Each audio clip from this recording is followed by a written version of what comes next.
মিয়ানমারের রাখাইনে সংঘাত অব্যাহত থাকায় সীমান্তের বিভিন্ন পয়েন্ট দিয়ে বাংলাদেশে ঢুকে পড়ছে রোহিঙ্গারা। বিস্তারিত জানবো উখিয়ার এপিবিএন কার্যালয়ের সামনে আছেন সহকর্মী সুজাউদ্দিন রুবেল। সরাসরি যাচ্ছি তার কাছে। রুবেল, সীমান্তে নতুন করে যে রোহিঙ্গা অনুপ্রবেশ সেটির বেশিরভাগই হচ্ছে নাফ নদী এবং বঙ্গোপসাগর হয়ে, যেটি আসলে আমরা রোহিঙ্গা ক্যাম্পগুলোতে গিয়ে আসলে যারা নতুন রোহিঙ্গা এসেছে তাদের সঙ্গে কথা বলেছিলাম।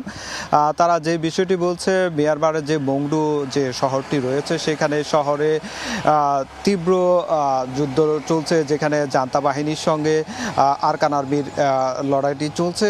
এই লড়াইয়ের ক্ষেত্রে রোহিঙ্গারা যেটি বলছে, তারা এক গ্রাম থেকে অন্য গ্রামে পালিয়ে কোনো রকম তারা রাখাইনে থেকে যাওয়ার চেষ্টা করেছিলেন, কিন্তু কোনোভাবে তারা যেহেতু প্রতিদিনই যুদ্ধ হচ্ছে এবং নতুন নতুন এলাকাতে যুদ্ধ ছড়িয়ে পড়ছে, তার কারণে কিন্তু অনেকটা তারা পালিয়ে বাধ্য হয়ে বাংলাদেশে অনুপ্রবেশ করার চেষ্টা করছেন বলে জানিয়েছেন। তবে রোহিঙ্গারা যেটি বলছে, যেহেতু তারা বাংলাদেশের অভ্যন্তরে আসার চেষ্টা করছে, সেই ক্ষেত্রে দুপক্ষের মিয়ানমারের অভ্যন্তরে একটি দালাল চক্র রয়েছে, পাশাপাশি বাংলাদেশের যে বিভিন্ন সীমান্ত পয়েন্ট রয়েছে সেখানে দালাল রয়েছে। সেই দালাল চক্রকে মিয়ানমারের অংশে তারা জনপ্রতি 10,000 টাকা এবং বাংলাদেশের অভ্যন্তরে যে নৌকা নিয়ে চলে আসছে সেখানেও প্রায় 20,000 টাকা করে তাদেরকে দিতে হচ্ছে, এবং এই টাকার বিনিময়ে তারা অনুপ্রবেশ করছে বলে বিভিন্ন সীমান্ত যেখানে খুব দুর্গম এলাকা, সেই দুর্গম এলাকা দিয়ে তারা অনুপ্রবেশ করছেন বলে জানিয়েছেন। তবে বেশিরভাগই ছোট ছোট ডিঙি নৌকা করে তারা আসছেন।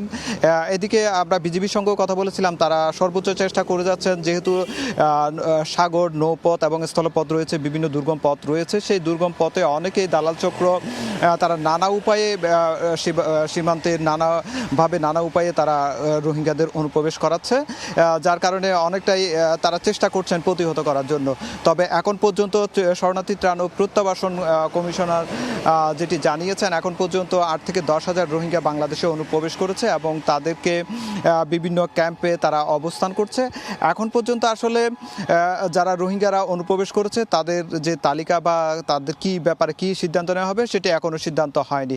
আর অন্যদিকে যে আইনশৃঙ্খলা বাহিনী রয়েছে ক্যাম্পের নিরাপত্তায়, তারাও অস্ত্র উদ্ধারে বিভিন্ন ধরনের অভিযান চালাচ্ছে বলে, যৌথ বাহিনী অভিযান চালাচ্ছে বলে জানিয়েছে। তো এই ছিল আমার কাছে কক্সবাজারের উখিয়া থেকে সবশেষ। উখিয়া থেকে সহকর্মী সুজাউদ্দিন রুবেল।